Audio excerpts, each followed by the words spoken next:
On behalf of the Professional Baseball Strength and Conditioning Coaches Society, I'd like to welcome you to the PBSCCS Podcast. I'm your host, Chris Messina.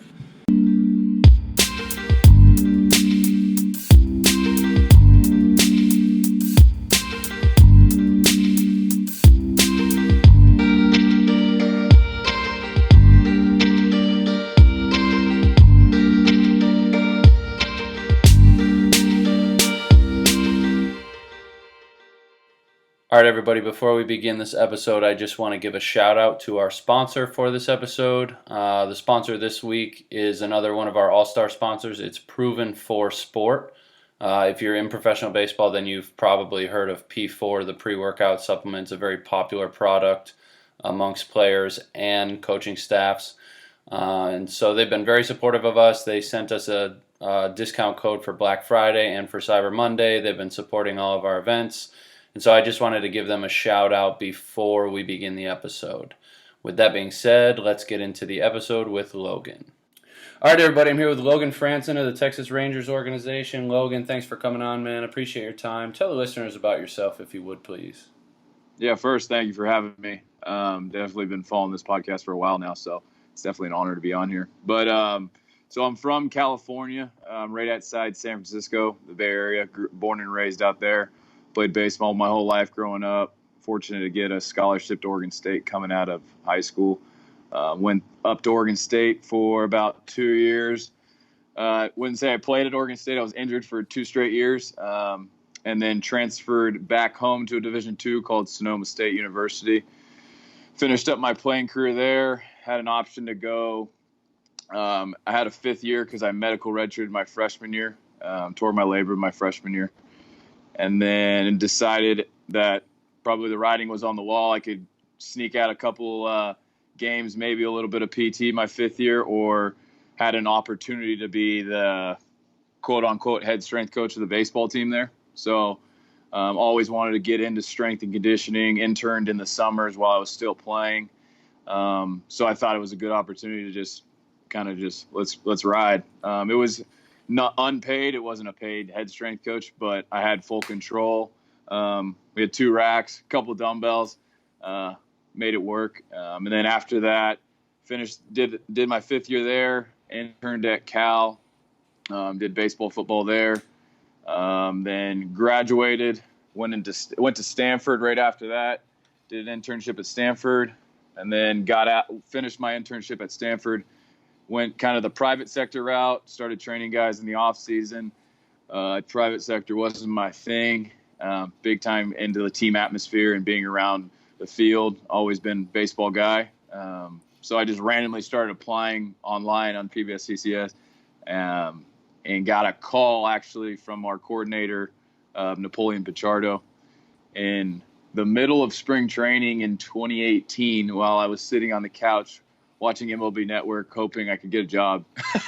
So got a call from him, got hired on there, spent a year at our high affiliate in Down East, was in rehab last year, and now currently just got assigned to strength and conditioning coordinator. So kind of a brief synopsis, I guess. First, congrats on the promotion. That's awesome.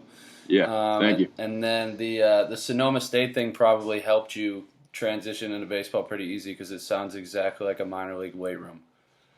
Yeah, it was. I think when going through the interview process with Nappy was kind of how do you make a really good environment with very little of equipment? And I was like, hey man, I had literally a squat rack, another squat rack that barely even worked, a couple plates, dumbbell rack that went to 60, and I was like, you just got to make it work. I think in some of those environments, those are where the best coaches come out because you just have to make it work, man. Yeah, I've said so many times that I wish everybody could have a chance to work at a lower level in the minor leagues and just you find out real quick what kind of strength coach you are. Like you said, setting the environment in a place with some less than ideal equipment and surroundings. Absolutely.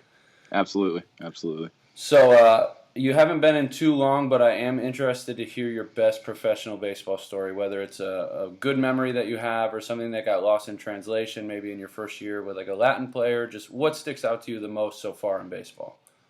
Yeah, kind of thinking about this is like a big reason why we all get into this thing is to help people, man. Like, so trying to like really provide an opportunity and serve guys and try and get them to reach their dreams in baseball. And so like two things that kind of pop up in my head is just being in rehab last year. We had two guys that had some pretty significant injuries, a lot of big setbacks, especially throughout their career, not just at the current time they were in there. And having them ultimately reach their dreams and actually make their big league debut was definitely in my short time being in baseball, was definitely a highlight. To know, like Scott Heineman, he had injuries all over the place, came in with a shoulder injury, spent half the year with me, had a couple setbacks, and then finally made his big league debut and had an impact at the big league level. And then Luke Farrell, he got actually hit in the face by a line drive in spring training and fought through tons of adversity, and came back and got to the big leagues. Or he's been in the big leagues before, but got back in the same year after battling through a lot of stuff. So I think that was definitely a big highlight and makes it all worth it. Definitely spending a lot of time with these guys. Yeah, I know. Just talking to other people that are in that kind of rehab setting, like it's a very challenging position because some of those guys might not see the long-term picture of like, okay, I'm out for 8 months and I might not ever come back, but when they do, it's got to be really, really rewarding. Absolutely, and it's just like I got asked this the other day, like, what is something in rehab before you got in there that you didn't think was such a big idea? And it's the psychological aspect, because a lot of this is emotional roller coaster, because they're on top at one point and then you're on the surgery table and you're out for a year. So how can you address those situations and kind of bring them back up is a big aspect. Yeah, for sure. That's awesome that you help those guys get back and play a small part, play a big part, whatever it is, man. Yeah, it's rewarding nonetheless. Exactly. So what do you believe in within strength and conditioning that others think you are crazy for believing? I think thinking about this was a little challenging at first. I think a couple years ago, maybe this would be more crazy than it. But as baseball is kind of transitioning, I always thought getting into the field that you needed a wide variety of knowledge base. So more of like a generalist approach. Like if you're in baseball, I feel like you should know hitting mechanics. I think should know pitching mechanics. I think you should know the game back and forward, base running, like not just like, okay, this guy goes from first to second base. Like, okay, how do we break this down? How do we hold conversations with the positioning player coaches? I never thought it was ever should be a siloed approach. I thought it should always be a very diverse approach where you can hold conversations with anybody. Because I think ultimately that's what drives the best decisions and ultimately helps players achieve their goals, instead of just being, I'm the strength coach, everything's a strength issue. I think there's a lot of pieces to the pie here. So I think at first it's transitioning. A lot of teams are kind of getting on board with that, and definitely here with the Rangers, we do a really, really good job with that. But I think a couple years ago, it was everyone stay in their own lane. And it's not like we're just trying to be pitching coaches, but having those conversations, I think, are critical for being a strength and conditioning coach, and not just knowing what 5x5 is and 5-3-1 juggernaut, yada, yada, yada. So. Yeah, I think it's a pretty fine line, but like you said, baseball's kind of transitioning to that anyways, and it's not like you said that we're pitching coaches or hitting coaches, but pitching coaches and hitting coaches are coming to us because they see the value that we can provide, and if we can have those conversations, then that's only making us more marketable and more valuable to the team as a whole. For sure. Yeah, for sure. So I'm there with you, man. It's an interesting time. It's different, but. I think having a playing career has helped. I didn't play very high level at all, but being able to understand baseball a little bit has definitely helped me, and I'm sure guys like yourself, it's probably helped you as well. Yeah, for sure, definitely. I mean, I wouldn't say it's everything, but it definitely helps for sure. Yeah, it's some guys are kind of like, I should have been the one that got drafted. I'm the exact opposite. I'm like, I know why I didn't get drafted. Yeah. I do not have the skill level that these guys have. But if you need to play catch, I'll go out and play catch with you. Yeah, let's sling it around. Yeah, and if there's staff BP, I won't be the most embarrassing one. Exactly. So in your mind, what makes a strength and conditioning coach successful? Maybe just in the general sense, and then more specifically in professional baseball. I think in general, like, really realizing that it's not about us. We're here to serve the athlete, and how can we find the best, I would say the best tool, whatever tool the player needs. I think we need to come together as a staff and not just be like, hey, I'm the strength coach, I know everything.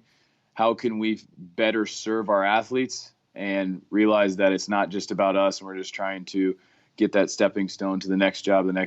How do we actually impact players? And I think that's what ultimately helps you be successful in this career. Yeah, and then I guess continue. Sorry. No. Go ahead. And then I guess on the professional baseball side, specifically strength and conditioning coach, and I'm not going to sit here and talk like I'm some guru. I've only been in it for 3 years, but just providing context to players. I think we're in a time where these guys are starving for education, and being able to provide that, and not just here's your program, run your program, being able to really get into why we're doing stuff, creating buy-in, creating be able to make a player their own coach, because ultimately as they move up, as you know, they need that skill set. They're not going to get their hands held in AAA and AA and the big leagues. Like, they need to know their routines in and out. So I think, and then also like the whole cliche about having feel. I think obviously everyone talks about it, but I think it's something you need to use more strategically than being the feel coach. So being able to use feel, or whatever they want to call it, is I think you need to be very strategic, and you can get carried away either way with that aspect. Yeah, all really good points. The first one, it's about the players and not about us. I mean, that's so true for anybody at any position. And the thing is, if you put in the time for your players to help them and make that impact, you end up getting those better jobs anyways, because people see you're doing the job you're there for. Exactly. And then more specifically, like you said, the feel thing, like if you're the guy that always has the good feel, and it's like you look at your weekly schedule and you're like, oh, we didn't condition once this week because we just kept canceling things, or like, oh, the guys haven't lifted in 2 weeks. Like, it is a double-edged sword. It will get you some props, but if you overuse it's going to bury you really quick. Absolutely. It's hard to get out of that hole when you're the agreed. Field coach. Yep. Yeah. So do you have any advice for others in the field, maybe young coaches looking to get in, or even older coaches that have been around a while? Yeah, I mean, I think this goes for everybody. Is like, constantly be relentless with with learning. Like, have some kind of plan, know your schedule. Like, I mean, I could just speak for my own examples, like read 10 pages a day, read an article a day, always do something. Don't play like read 5 chapters, like do small things every day and play the accumulation game is what I say, is like have 365 days add on top of each other instead of doing blocks and then doing blocks and having guys just basically do 5 chapters and then not read a book for 2 months because they're burnt out. So I definitely think just constantly learning and competing. I think competing against yourself is always trying to push yourself, and just trying to constantly try and get better. And then in a year, if you're looking at your program and a lot of the stuff looks the same, you need to actually look yourself in the mirror and say, maybe I need to do a little bit more. So. Yeah, I love that, man. I have my own daily routine of things that I like to get done, and one of the things I've added for this off season is I'll print an article every single day. I'll read it, put notes in, and then I put it in a binder, and my binder is already filling up just a couple weeks into the off season. By the time the off season's over, it's like I could have not read an article each day or one a week or whatever, or I could have just taken the 15 minutes to read one a day, and now I have a binder of months worth of reading. Absolutely. It's only going to help you to keep learning and to push yourself and to be consistent. Like you said, it's better to be consistent with it, even if it's small chunks every day, than to be that guy who's up and down with it and you never have any consistency. There's never any like actual sticking of the learning you're doing because it's just random all over the place. So I like that a lot. And it leads me to my next question. Where are you going for continuing ed? Are there any books you recommend, podcasts you listen to, any seminars you might attend this off season? What are you going to? Yeah, so with the books, I could just, like, some of the big ones I've read in the past, like Science and Practice Strength Training, Mike Boyle's book or two that just from a strength and conditioning. What I'm reading right now is Peak by Dr. Bubbs. I don't know if you've heard of it. It's more of a holistic approach, kind of looking at like more of the high performance type model of performance. I think honestly, I'd recommend that highly. Podcast, obviously this one, Just Fly Sports, Physical Prep with Mike Robertson. And then Cressy's got one that he just came out with not too long ago. I've been playing around with that one as well. Kind of the go-tos, I would say, off the top of my head. Any seminars in this off-season? Oh, yeah. So seminars, doing FRC, FRA in December. I wouldn't say I'm big on – I haven't done many seminars. Mainly do like online education stuff like Altus Foundation, any kind of online – seminar-based stuff. I haven't done a lot of seminars. I just went to the Florida Baseball Ranch seminar 3 weeks ago or something like that, and I thought it was really good. I'd recommend that one as well. So I'm going to Pitchapalooza here in two months as well. So, have you been over to Altus at all? I have not. No, it's definitely been on the list, but it gets busy around here quick. Yeah, of course. Yeah. I'd highly recommend it if you get a down moment. I know there's not a lot of down moments in your role that you're in, but if you get a chance, stop over there. They're super open, and they're just whatever questions you have, they're not afraid to answer. They're not afraid to put their content out. So I would highly recommend getting over there. Yeah, that's definitely at the top for sure. So I know you're at the end of a work day. It's been a long one. Do you have time for a lightning round for me? Let's do it. Let's roll. 4 questions. First question: who is your biggest influence in the field of strength and conditioning? I'd have to say 2. Napoleon Pichardo, was the coordinator, now he's our director, and then Jose Vasquez. Those two they took a chance on me, and in 3 years, I've grown exponentially under their leadership, and I can't thank them enough. I'm in debt with them forever for sure. So yeah, both really, really good guys. So yeah, sure. One piece of equipment to train with, what would you choose? Dumbbell for sure. I think you can do pretty much anything with a dumbbell. If I had to pick, it would be dumbbell. Biggest accomplishment professionally and or personally? Personally, just recently got engaged, so that's definitely a big accomplishment. And then also, in the short time being, appointed to strength and conditioning coordinator is definitely a accomplishment I had on my list for sure. Congrats on the engagement. Thank you. I hope she's in for the brutal baseball schedule. Exactly. Last one. Any career other than strength and conditioning, what would you choose? I think baseball coach, probably on the hitting side, was always a backup plan for me. Always wanted to be around baseball, and being a position player growing up, always felt a big interest in the hitting side. So if I wasn't in strength and conditioning, I'd probably be a baseball coach. Gotcha. All right, well, I appreciate you coming on, Logan, spend some time with me. If the listeners want to get in touch, where can we get more? Are you on social media, or is there a better place? Yeah, I'm on Twitter I wrote this down because I honestly didn't know the handle off the top of my head. It's Frandsen _33 on Twitter, and then Frandsen Strength on Instagram. So perfect. Always open to chat and I'll link up for sure. For sure, man. Well, I appreciate you spending some time with me, and we'll be catching up soon. Thank you, man. Appreciate you having me on. All right, everybody, that concludes this episode with Logan. I hope you enjoyed this one. I know it was a little bit shorter, but it was still full of really, really good information, and I really appreciate Logan coming on and sharing his thoughts with us. 3 things that I took from Logan in this episode: work to make the players their own coaches, try to be a generalist so that you can communicate with everyone, and always compete against yourself. Before we sign off here, I just want to give one more shout out to our sponsor for the episode. That's Proven for Sport.